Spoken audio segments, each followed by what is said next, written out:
Well, the first race of the 2024 Formula 1 season is officially in the books, and it pretty much went as expected. Guys, don't forget the magic words though. Make sure you hit subscribe, leave a like, it really helps us here on Racing Direct. But yeah, let's just get into whatever little bits of action we got from the Bahrain Grand Prix.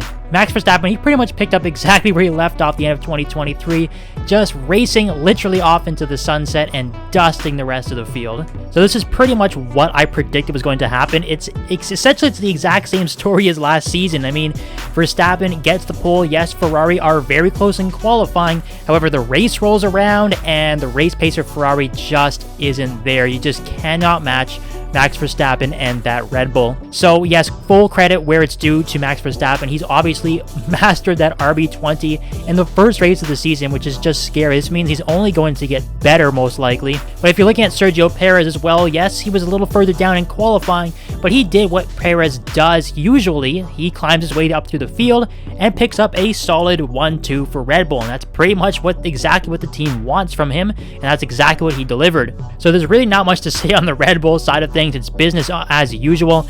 Unfortunately, it's also business as usual for Ferrari, which in this case is not a very good thing. Man, oh man, it was just right from the get-go. It seemed like the drivers just couldn't get a grip on this SF24. You could see very quickly, Leclerc especially was having some real issues with the braking. He was almost locking up in every single corner, it seemed. It was just, there was something obviously was way off with the bias. He just couldn't get things under control. You could hear him complaining on the radio again and again. And obviously we just kept hearing, we're checking, and then nothing really happens. Sainz though, he seemed to have a better grip on the car so far. Of course, yes, race pace again isn't really necessarily there just yet. However, Sainz drove a very good race. I really think he outperformed this car. This is one of the better races I've seen from Sainz. Personally, I think he might be on a bit of a mission here, obviously getting dropped in favor of Hamilton for 2025. This might be a big year for Sainz to just kind of stuff it to Ferrari, let them know they made a huge mistake. If this is what we're going to see for the rest of the season from Carlos, the smooth operator himself, we could be in for a real treat. But yes, Ferrari do have a lot of work to do. Speaking of a lot of work to do, look at the back of the grid quickly. Alpine, my goodness, of course, 19th and 20th, dead last in qualifying, far and away the worst car. Currently sitting plumb last in the championship as well. Things just didn't pick up. I mean, they picked up a few positions in the race, but overall, their pace is just not there. This car is really, really slow. We've heard both Gasly and Ocon commenting on the car's weight. It is extremely heavy, pretty much all over the track. They don't have the outright pace on the straightaways. The car is extremely hard to control in the corners. My goodness, it is going to be a long year for these guys. They've got to work out those issues sooner rather than later.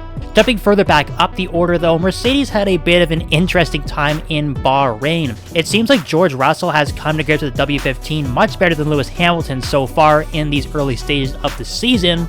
He was looking pretty good. Obviously, he jumped Leclerc at the start, made it up to P2. Yes, they did kind of fall back later in the race, but it was obvious that Mercedes' main issues here, not necessarily the car's pace, they're having some mechanical issues, which is pretty unheard of for these guys. Lewis Hamilton was complaining that his battery was essentially just completely shot, and a lot of power comes from those electronic recovery systems. I think it's about 150 or 160.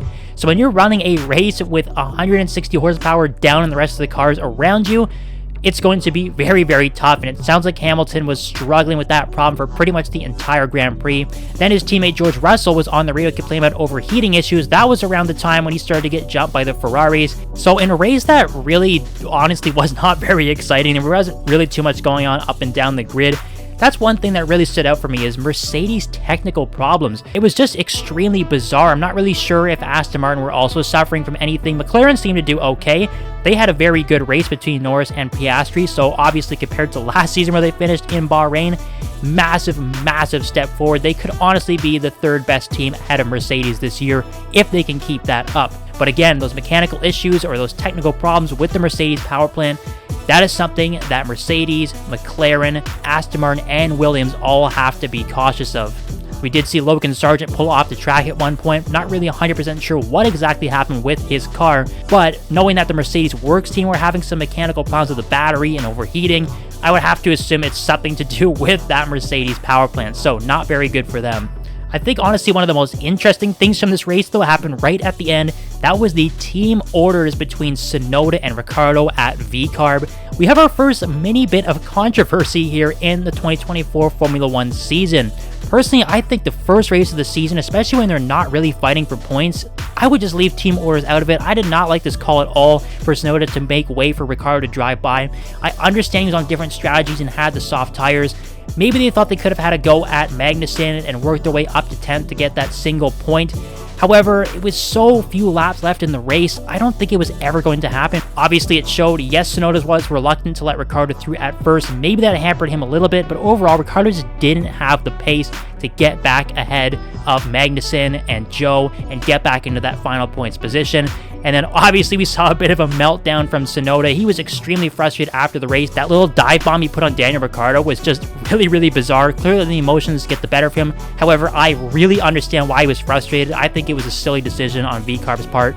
That's pretty much it for the Bahrain Grand Prix. It was one of the races of all time. That's pretty much all I can say about that. Nothing really happened. Hopefully we'll have a better race in Jeddah and get some more racing action, and maybe hopefully somebody can kind of give a bit of a challenge to Verstappen at the front. But as always guys, don't forget to hit that big juicy subscribe button, leave your likes and your comments, let me know what you thought of the Bahrain Grand Prix. We'll talk to you next time on Racing Direct.